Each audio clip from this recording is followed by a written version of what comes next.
Good morning dear student. आपका हमारी YouTube classes में स्वागत है। आज मैं इस वीडियो के माध्यम से आपको बिल ऑफ एक्सचेंज के प्रकार बताऊंगी, विनिमय विपत्र के प्रकार बताऊंगी। इसके साथ ही मैं आपसे इस वीडियो में कुछ क्वेश्चंस पूछूंगी जिनके आंसर आपको कमेंट बॉक्स में देने हैं। इसके लिए आप मेरी पूरी वीडियो को देखिए। तो चलिए हम अपनी वीडियो शुरू करते हैं। विनिमय विपत्र कितने प्रकार के होते हैं? विनिमय विपत्र कितने प्रकार के होते हैं? तो विनिमय विपत्रों को 4 भागों में बांटा गया है।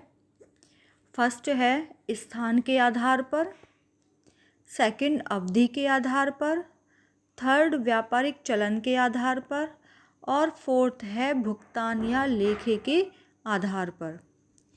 चलिए हम अभी इसमें बात करते हैं स्थान के आधार पर। स्थान के आधार पर विनिमय विपत्र 2 प्रकार के होते हैं, देशी विनिमय विपत्र और विदेशी विनिमय विपत्र। देशी विनिमय विपत्र वे विपत्र होते हैं, वे बिल होते हैं जिनमें बिल का लेखक या कह सकते हैं बिल का लिखने वाला ड्रॉयर और बिल का स्वीकर्ता, बिल को स्वीकार करने वाला एक ही देश के रहने वाले हों, एक ही देश के निवासी हों, तो उस बिल को देशी बिल कहा जाता है। सेकंड पार्ट है इसका विदेशी विनिमय बिल। तो ऐसा बिल जिसका लेखक, लिखने वाला ड्रॉयर और स्वीकार करने वाला ड्रॉई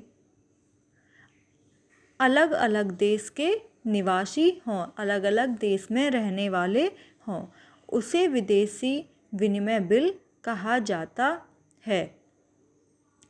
सेकंड पार्ट है अवधि के आधार पर। अवधि के आधार पर भी बिल को 2 भागों में बांटा गया है, 2 पार्ट्स में डिवाइड किया गया है। फर्स्ट है दर्शनी विनिमय विपत्र और सेकंड है मुद्दती विनिमय विपत्र। पहला आपको दिख रहा है इसमें दर्शनी विनिमय विपत्र, जिसे इंग्लिश में शाइट बिल बोलते हैं। ऐसा बिल जिसे भुगतानकर्ता या स्वीकर्ता के समक्ष प्रस्तुत करने से स्वीकर्ता के सामने ले जाने मात्र से ही जिसका भुगतान हो जाता है, उसे दर्शनी विपत्र कहते हैं। दर्शनी बिल, साइट बिल कहा जाता है। दर्शनीय मतलब दर्शन, जिसको हम दर्शन करा दें, दिखा दें, जिसको सामने प्रस्तुत करने पर ही भुगतान हो जाए, वह दर्शनी विपत्र, साइट बिल कहलाता है। सेकंड है मुद्दती विनिमय विपत्र, टाइम बिल। ऐसा बिल जिसका भुगतान एक निश्चित अवधि पर, निश्चित अवधि की समाप्ति पर ही किया जाता है। सपोज़ कीजिए कि कोई बिल 3 महीने की अवधि का लिखा गया है, तो उसका भुगतान 3 महीने बाद ही किया जाएगा। उसे कहा गया है मुद्दती bill, time bill, time bill of exchange. Next आता है थर्ड है इसका व्यापारिक चलन के आधार पर। देखिए, व्यापारिक चलन के आधार पर भी बिल 2 प्रकार के होते हैं। पहला है व्यापारिक बिल और दूसरा है सहायतार्थ या अनुग्रह बिल। व्यापारिक बिल वे बिल होते हैं जिनमें व्यापारी माल का क्रय विक्रय करता है। व्यापारिक बिल जब व्यापारी माल को उधार बेचता है, तो विक्रेता जो है, जो वेंडर है, वह अपने परचेज़र पर, जिस व्यक्ति को उसने माल बेचा है, उस पर एक बिल लिखता है, जिसे परचेज़र स्वीकार करता है, एक्सेप्ट करता है और उसे एक्सेप्ट करके उस पर अपने सिग्नेचर करके वेंडर को वापस कर देता है। उसे कहा जाता है व्यापारिक बिल। इसमें सेकंड है सहायतार्थ बिल या अनुग्रह बिल। सहायतार्थ, जैसा कि इसके नाम से क्लियर हो रहा है, सहायतार्थ यानी कि सहायता करने के उद्देश्य से। नाम ये इसका नाम अपने आप में इसका जो अर्थ है वो क्लियर कर रहा है, सहायतार्थ यानी कि सहायता के उद्देश्य से। ऐसा बिल जो व्यापारी आपसी सहायता के लिए, एक दूसरे की सहायता के लिए लिखते हैं, उसे सहायतार्थ बिल या अनुग्रह बिल कहा जाता है। इससे पहले कि मैं आपको नेक्स्ट इसका बताऊं, उससे पहले मैं आपसे एक क्वेश्चन पूछती हूं। और हमारा फर्स्ट क्वेश्चन है कि विनिमय विपत्र को, बिल ऑफ एक्सचेंज को कौन लिखता है? बिल ऑफ एक्सचेंज को कौन लिखता है? इसका आंसर आपको कमेंट बॉक्स में देना है। चलिए अब हम नेक्स्ट शुरू करते हैं। फोर्थ पार्ट है भुगतान या लेखे के आधार पर। भुगतान या लेखे के आधार पर भी बिल दो प्रकार के होते हैं, प्राप्य बिल और देय bill. Bills receivable and bills payable. देखिए, जो व्यक्ति माल बेच रहा है, जो व्यक्ति माल को बेच रहा है, तो वही व्यक्ति बिल को लिखता है, वही व्यक्ति बिल को लिखेगा। जिस व्यक्ति ने माल बेचा है वही व्यक्ति बिल को लिखेगा और वही बिल का लेखक कहलाएगा। तो लेखक के लिए यानी कि विक्रेता के लिए, वेंडर के लिए वह बिल प्राप्य बिल है। क्या है?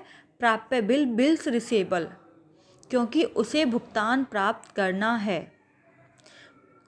दूसरा, देय विनिमय विपत्र यानी कि बिल्स पेबल।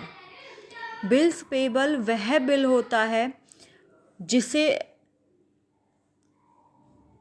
वह बिल जो स्वीकर्ता, जैसे जो परचेज़र के लिए, जब जो परचेज़र है उसने बिल को एक्सेप्ट किया है, उस पर अपने सिग्नेचर किए हैं, अपनी स्वीकृति दी है, तो वही बिल माल खरीदने वाले व्यक्ति के लिए, परचेज़र के लिए बीपी कहलाएगा, बिल्स पेबल कहलाएगा, यानी कि देय विपत्र कहलाएगा।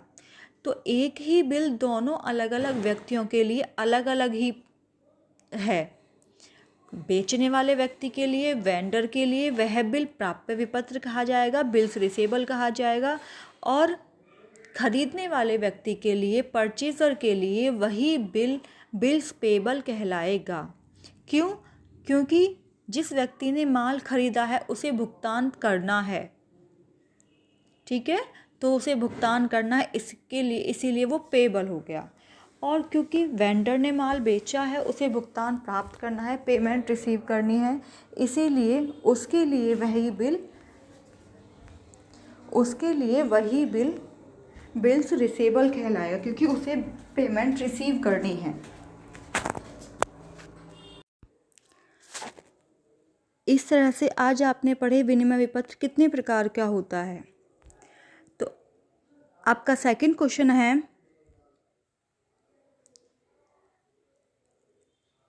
अवधि के आधार पर यानी कि टाइम पीरियड के आधार पर, अवधि के आधार पर बिल कितने प्रकार का होता है? इसका आंसर आपको कमेंट बॉक्स में देना है। थर्ड क्वेश्चन है हमारा,